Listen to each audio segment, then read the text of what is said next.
Hello and welcome to Guerrilla Gardening, Seeds of Revolution development video number 9. This video is about the CCTV cameras we recently added to the game. How they work, how they change the feel of the levels, and how that kind of ties into the larger themes behind the game. So the cameras in our game work very similar to cameras in other stealth games. As you can see, if you sort of just bump it slightly and get just inside its circle of view, it'll take notice and kind of try to track you, but it won't immediately go off.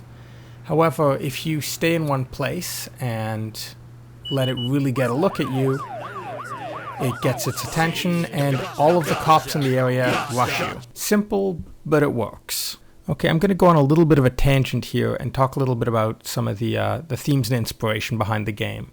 So if you're not interested in that tangent, just skip ahead near the end. I've got another little bit of gameplay you might want to check out. As I mentioned previously, many stealth games have CCTV cameras or security cameras. However, those games are almost always based in secret science labs, military bases, and other places you'd expect heavy security. In contrast, guerrilla gardening takes place on public streets. This led to an unforeseen but interesting consequence when we added them to our levels. Up until then, the levels felt relatively safe and benign, despite the occasional police patrols. However, after we added the CCTVs, the levels gained a tense and more menacing mood.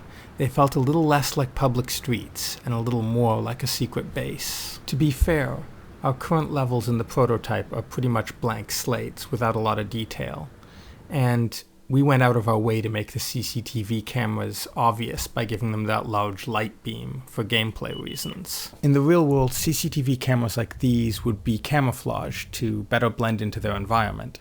But I think that insight still stands.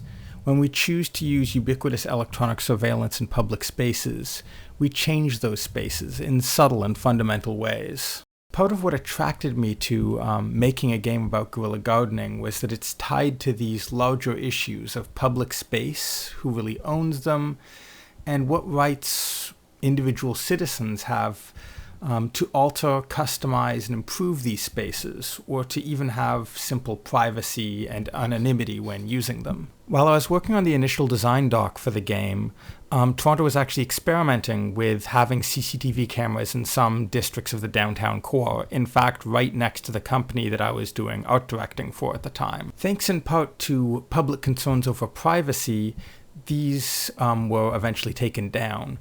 However, in the UK, where all of these photos I've been using are from, it's estimated that there's roughly one camera for every 14 people. And closer to guerrilla gardening's setting of a military dictatorship, Shenzhen, China is being used as a test bed for networked cameras employing facial recognition and software that alerts the police when an unusual number of people gather in one place. So this is a current, real-world, interesting issue.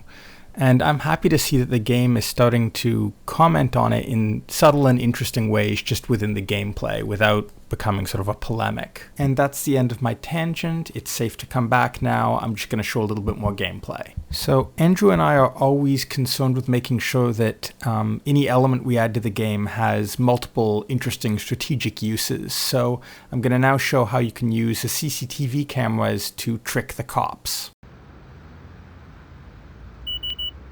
Who's there? I know you're there.